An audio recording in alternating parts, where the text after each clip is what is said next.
खारुताई, काय खाते तू? तू पण फरसाण खायला आलीस? हळू खा, हळू खा. इकडे लाडूची तयारी चालू आहे आणि बाहेर पाऊस पण छान पडतोय. आता मी नाचणीचे लाडू बनवते. त्यासाठी छान असे ड्रायफ्रूट्स भाजून घेतले तुपामध्ये.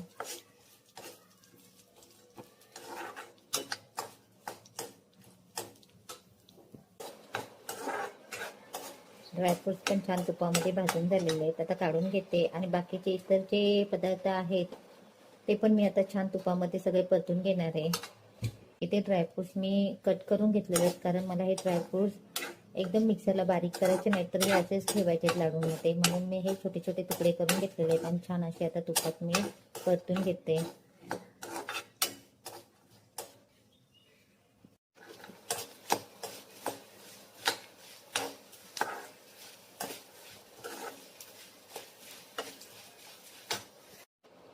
तुपामध्ये मी खारीक पावडर पण छान अशी परतून घेते. आता ही जरी मी मार्केटमधून खारीक पावडर घेऊन आलेली असले तरी पण हे मी पुन्हा एकदा तुपामध्ये छान परतून घेते आणि थंड झाल्यानंतर मिक्सरला एकदा फिरवून घेते. नाचणीचं पीठ पण छान असं तुपामध्ये मी भाजून घेणार आहे.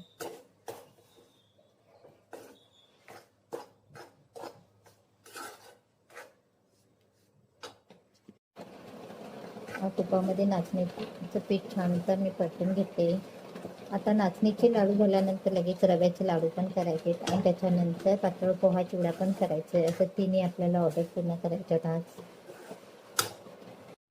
आता सर्व सारण मी छान खजूरच्या पाकामध्ये मिक्स करून घेतलेले आहे. आता मी लाडू करायला घेते. नाचणीचे लाडू पण आपले रेडी झालेले आहेत. आता आपल्याला रव्याचे लाडू पण बनवायचे आहेत.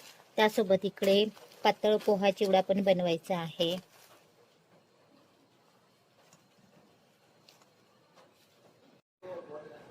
आता मी पातळ पोहा चिवड्याची तयारी करते. इकडे पोहे मी छान असे भाजून घेतलेले आहेत. इकडे मिरची, कढीपत्ता, लसूण घेतलेली आहे. पातेले पण गॅसवर तापत ठेवलेले आहे. तेल टाकलेलं आहे. आता त्याला जिरा मोहरीची फोडणी देणार आहे आणि सगळ्या प्रोसेस करून मी आता पातळ पोहा चिवडा पण रेडी करणार आहे. लसूण, खूप सारा कढीपत्ता, मिरची,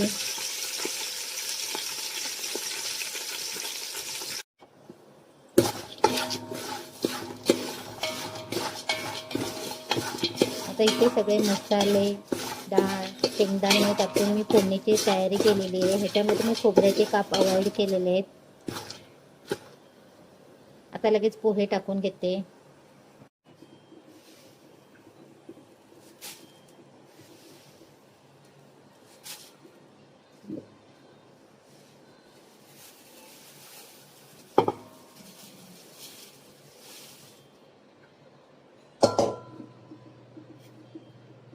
आणि छान पोहे पण आता फोडणीमध्ये मी मिक्स करून घेणार आहे.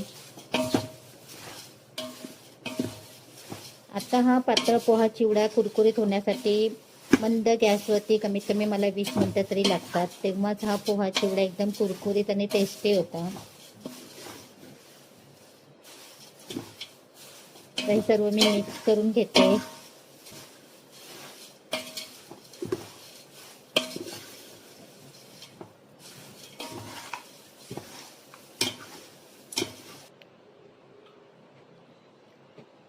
छान असा पोहा चिवडा पण रेडी झालेला आहे.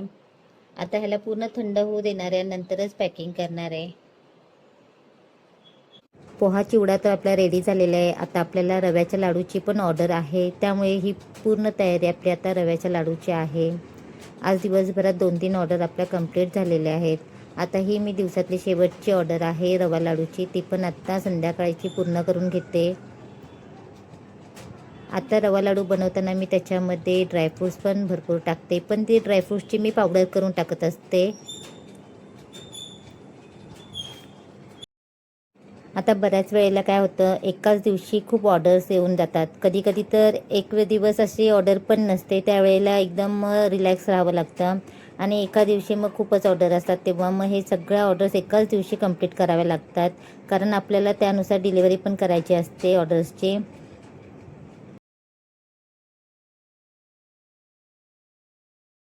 आता म्हणायला गेलं तर सगळ्यात ऑर्डर इझी असते ती आपली रवा लाडूची. रवा लाडूची ऑर्डर आली का मला काही टेन्शन नसतं, कारण रवा लाडू हे झटपट होतात आणि त्याला फारसा वेळ पण लागत नाही. छान असा रवा वगैरे मी भाजून घेतलेला आहे आणि आता तो सेट करायला ठेवलेला आहे. 10 मिनिटांनंतर मी रव्याचे लाडू वळायला घेतलेले आहेत. छान असे सहज रव्याचे लाडू होतात, कुठलाही पाक वगैरे करण्याची गरज नाही आहे आणि भरपूर असे ड्रायफ्रूट्स घालून आपण लाडू बनवतो हे. आता लाडू तर रेडी झालेले आहेत आणि ऑर्डर्स पण आपल्या दिवसभराच्या कंप्लीट झालेल्या आहेत. आता ऑर्डर कंप्लीट झालेलं असलं तरी घरातली कामं आहेत. तर चला मग, बाय बाय.